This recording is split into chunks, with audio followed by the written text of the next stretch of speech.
professeur d'université, je suis pasteur d'église aussi, l'église baptiste. Le Congo a eu beaucoup d'officiers formés dans les académies occidentales. Et nous avons vu, pour nous qui sommes en Belgique depuis toutes ces dernières décennies, nous avons vu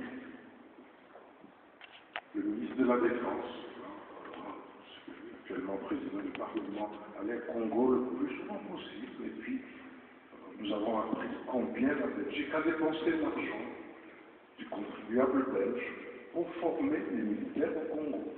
Nous avons vu des images ridicules de ces gens qui, ces militaires formés comme ça dans des forêts, presque nus. On a vu sur RTBF. J'aurais voulu que les politiques ici répondent à mon frère le docteur. Pourquoi les officiers congolais n'ont pas été repris pour travailler au Congo, former leurs frères sur le terrain, eux qui connaissent si bien ce pays? Pourquoi ont-ils été abandonnés à l'étranger? Ils vieillissent. Ceux qui avaient 40 ans ont 55 ans, ceux qui avaient 55 ans, 65 ans, et d'autres, 75 ans, je connais. Pourquoi est-ce que la Belgique a préféré dépenser l'argent du contribuable belge pour faire ce qu'on a fait là, le brassage, mixage, mélange, tout ce qu'on veut, sans discipline, alors qu'on a fait des soldats qui auraient pu former des soldats et occuper cette fameuse chaîne de commandement dans l'armée? Je ne peux pas répondre au nom du politicien belge, mais la connaissance que j'ai, je pense qu'il est malheureux, en fait, de voir que parfois, au Congo, nous essayons de mettre toute la responsabilité aux autres. Et je pense que ça, c'est vraiment le rôle du Congo. Si nous devons discuter, nous sommes des Congolais, il faut qu'on se dise la vérité. Quelqu'un peut vous aider à former, mais il vous appartient à former. Moi, je n'ai jamais cru que la MONUSCO peut faire changer les choses au Congo. Je n'ai jamais cru.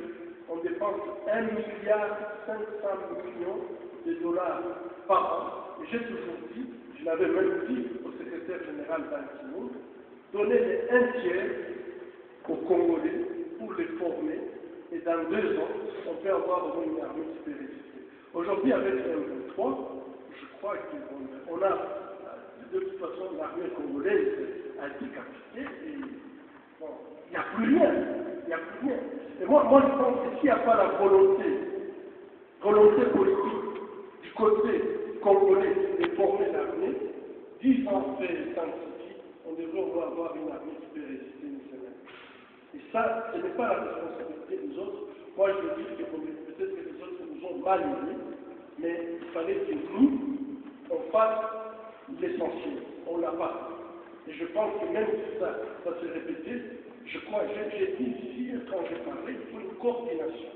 Et c'est triste de voir que les États viennent, peut-être que notre pays préfère faire donc une formation en bilatéral, au lieu d'avoir une coordination et définir les objectifs. Aujourd'hui, on est en train de recruter des jeunes gens.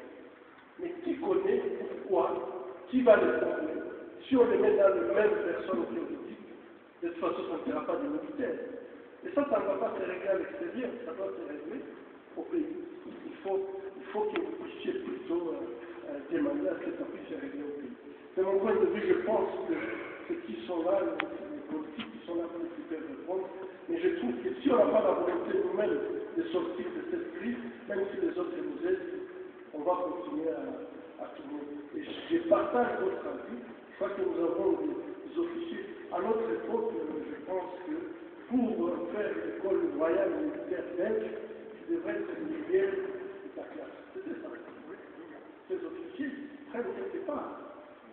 C'est pas aux autres États d'aller les chercher pour les amener au Congo. C'est à nous de les faire. Merci.